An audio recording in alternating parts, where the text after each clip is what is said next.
नमस्कार साथियों, आप लोगों का बंधु भारत में एक बार फिर सभी लोगों का स्वागत है। आज बात जेपीसी पर। संसद के वर्तमान बजट सत्र के पहले चरण का आज आखिरी कामकाजी दिन है। इस दौरान वक्त संशोधन विधेयक पर विचार करने वाली संयुक्त संसदीय समिति जेपीसी की रिपोर्ट गुरुवार को लोकसभा और राज्यसभा के पटल पर रखी गई। लोकसभा में इसे दोपहर 2 बजे के बाद पेश किया गया, जबकि राज्यसभा में दिन की कार्रवाई शुरू होते वक्त ही इसे पटल पर रखा गया था। समिति के अध्यक्ष जगदम्बिका पाल ने विधेयक से संबंधित रिपोर्ट और साक्ष्यों का रिकॉर्ड सदन के पटल पर रखा। इससे पहले राज्यसभा में रिपोर्ट पेश होने के बाद विपक्षी दलों के भारी हंगामा शुरू कर दिया गया। सुबह सदन की कार्रवाई आरंभ होने के कुछ ही देर बाद भारतीय जनता पार्टी भाजपा की मेधा विश्राम कुलकर्णी ने समिति की रिपोर्ट सदन में पेश की। रिपोर्ट पेश होते ही कांग्रेस, तृणमूल कांग्रेस, समाजवादी पार्टी और वामपंथी दल सहित कुछ अन्य दलों ने सदस्यों ने हंगामा शुरू कर दिया। हंगामा कर रहे सांसद आसन के निकट आ गए और नारेबाजी करने लगे। हंगामे के बीच ही सभापति जगदीप धनखड़ ने कहा कि वह राष्ट्रपति का एक संदेश सदन में पेश करना चाहते हैं। उन्होंने हंगामा कर रहे सदस्यों से अपने स्थान पर लौट जाने और सदन में व्यवस्था बनाए रखने की अपील की। हालांकि इसके बावजूद हंगामा जारी रहा। नेता प्रतिपक्ष मल्लिकार्जुन खड़गे कुछ कहना चाहते थे, लेकिन सभापति ने इसकी अनुमति नहीं दी। धनखड़ ने कहा कि भारत की प्रथम नागरिक राष्ट्रपति पद पर आसीन पहली आदिवासी महिला का संदेश यह है और इसे सदन में पेश न होने देना उनका अपमान होगा।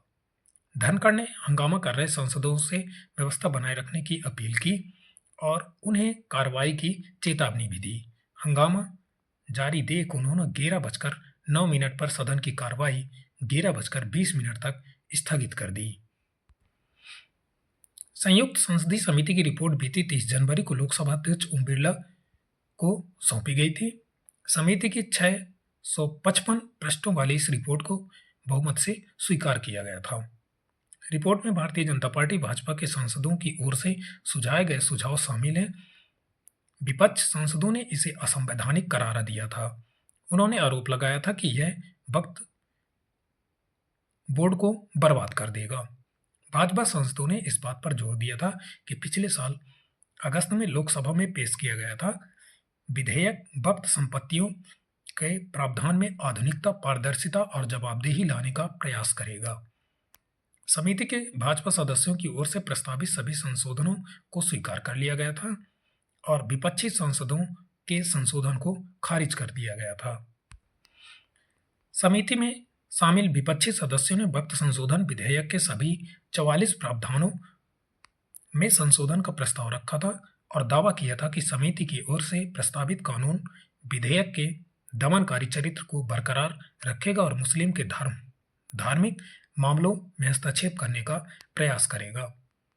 वक्त संशोधन विधेयक 2024 को केंद्रीय अल्पसंख्यक कार्य मंत्री किरण रिजिजू की ओर से लोकसभा में पेश किए जाने के बाद 8 अगस्त 2024 को संयुक्त संसदीय समिति जेपीसी को भेज दिया गया था।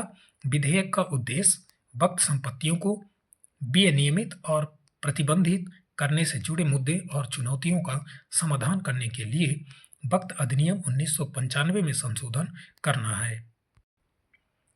राज्यसभा में विपक्ष के नेता मल्लिकार्जुन खड़गे ने कहा कि वक्त बोर्ड पर जेपीसी रिपोर्ट से कई सदस्य असहमत हैं।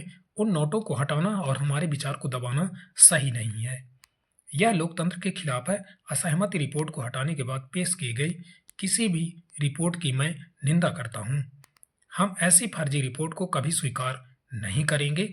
अगर रिपोर्ट में सहमति के विचार ही नहीं है तो वह वापस भेजा जाना चाहिए और फिर इसे पेश किया जाना चाहिए।